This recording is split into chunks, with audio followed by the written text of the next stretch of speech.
আসসালামু আলাইকুম। আপনারা কেমন আছেন?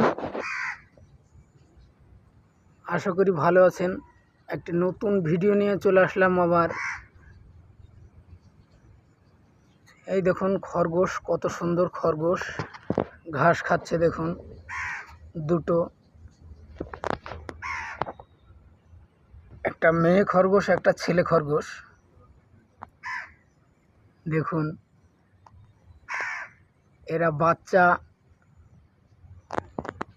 দেয় প্রায় আনুমানিক মনে হয় 6 মাস অন্তর। তো এই খরগোশগুলো এত সুন্দর দেখতে এবং ঘাস খায় এরা। দেখুন কত সুন্দর খরগোশ। আপনারা এই খরগোশের বাচ্চা যদি নিতে চান আমার কাছে যোগাযোগ করুন এবং কমেন্ট, শেয়ার এবং চ্যানেলটিকে সাবস্ক্রাইব করুন নতুন নতুন ভিডিও পেতে। দেখুন।